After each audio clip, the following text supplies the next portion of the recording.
What's going on? Welcome to Victims and Villains. If you guys are new to our content, we create content like what you're watching right now, simply to educate and engage individuals like yourselves on mental health awareness and suicide prevention through pop culture. My name is Capt Nostalgia. I'm a writer, podcaster, and the film festival director for Horrific Hope, our very own film festival. If you guys would like to submit your nightmares, get links to our socials, Patreon, find our podcast, and most importantly, our mental health resource library. All of that is going to be in the show notes below.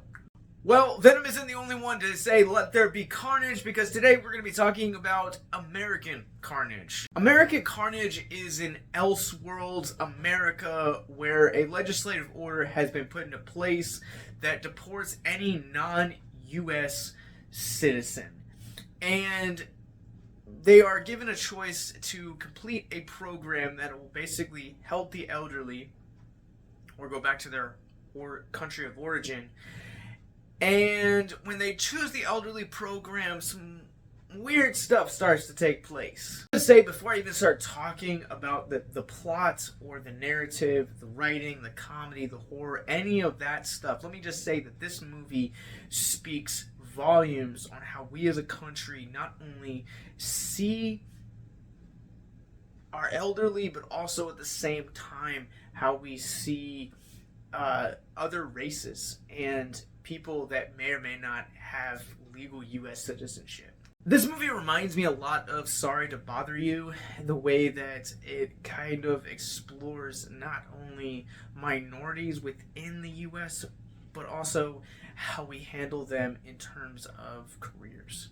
And that's literally all I'm going to say about that. The less you know about this, the better it's going to be.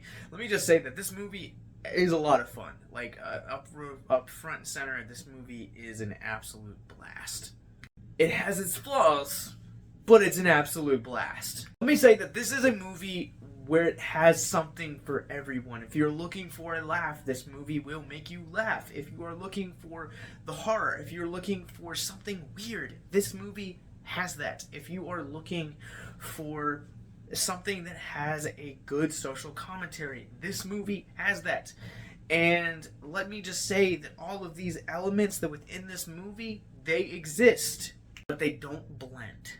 They don't really blend well together, because initially, the first half or 2/3 of this movie has that really great social commentary, and comedy and horror is kind of woven in between it, and then it goes full horror. And the last act of this movie, a lot of the brilliance, the first 2 acts of this movie has just kind of falls at the wayside, with the notion to say, let's embrace the weird, let's embrace the insane, and just kind of go full wall to it. There's so much about this movie that is an absolute blast, from the cast to the writing to the satire of the story.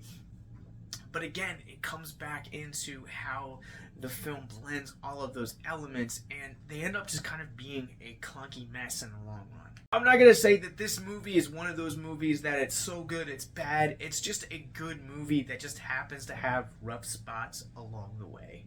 Much like Sorry to Bother You, and I bring that film up because tonally this film has a lot of the same blending. Like, just a little bit on the weirder side, I would say Sorry to Bother You definitely takes the cake, but in terms of what it's like, its tone, like, it definitely feels in line with Sorry to Bother You. A whimsical edge to this movie, and even when the film goes like full on horror, it never breaks that tone. And while I could say that there is some inconsistencies with some of the things, its overall feeling with the whimsical nature and its characters definitely always kind of feel that. For the most part, the third act is kind of a mess. I didn't think we were gonna spend time at some point in this talking about Jenna Ortega. Well, here it is, because Jenna Ortega once again is continuing to prove that 2022 is her year. You look how she started this year off. Scream, X, we're Wednesdays, and We're months away from her take on Wednesday and Studio 666, and among many other movies this year. And if you didn't think we were gonna go at any point in this video and not talk about Jenna Ortega, I'm sorry to burst that bubble or bust that theory, but here it is. 2022 belongs to this girl. It has been a long time since I have seen an actress or actor truly burst onto the scene in the way that she has bursted onto 2022. Now, full disclosure, for me, I'd never heard of the name Jenna Ortega before Scream, and man, she really impressed me. This year belongs to her, whether you're talking about Scream, Studio 666, X, The Fallout, and the anticipation grows for Wednesday. Well, now you can add American Carnage to that list, proving once again that 2022 is her year.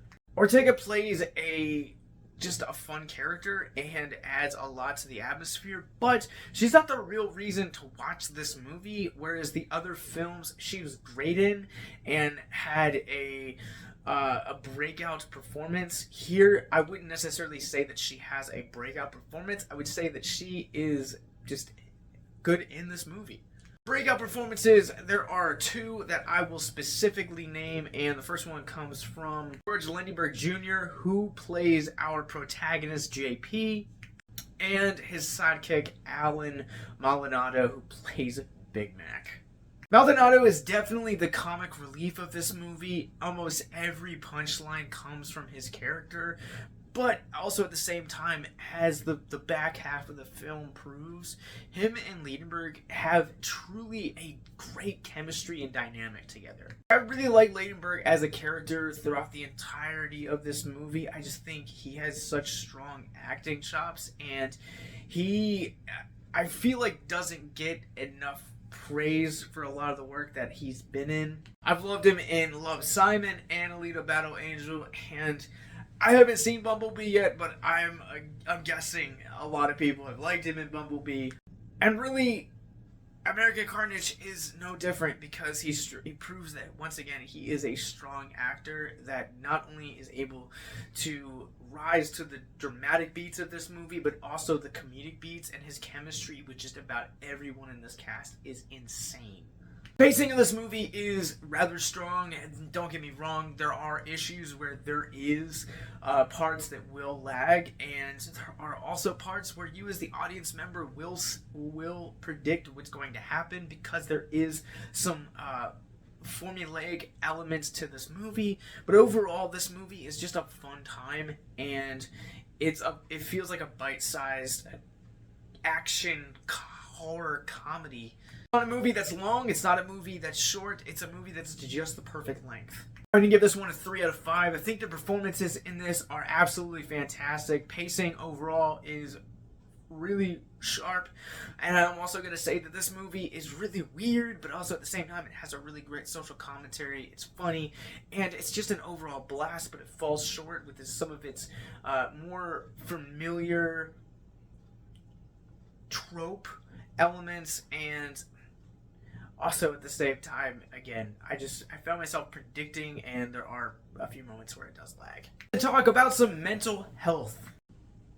If you guys are new to our content, Mental Health Moment is where we take a theme of mental health out of the movie which we're talking about it, talk about it for just a few moments in the hopes to deconstruct the stigma surrounding mental health. The Villains has been making content for the past 6 years. I know, time flies. But literally almost in that entire 6 years, our whole thing has been, there is hope. And there's a line in the climax of this movie where the villain of the movie, who I'm not gonna spoil, says, he turns to one of our heroes and says, it's not about hope, it's about power. And I want to talk about that for just a few moments, because our whole identity is saying that there is hope, there's always a reason to hold on. But now, because while there is hope, there also has to be the power and the will to activate that hope and take the first steps into getting help. Step, as cliche as it is to say that I have a problem. I'm depressed. I'm anxious. I'm suicidal. I'm addicted. I'm an alcoholic. That list goes on and on. But while that villain of the movie is widely wrong, it is not just about hope. It's also about power. You need both in order to truly see a recovery. And that's why I want to encourage you guys right now, for anyone that's watching this and you're going through depression, anxiety, self-harm, addiction, alcoholism, or you just have the desire to not be alive anymore, check the links in the descriptions below, because it truly takes power, and it takes a lot of will, and it takes a lot of courage to step out and say that you have a problem and need help.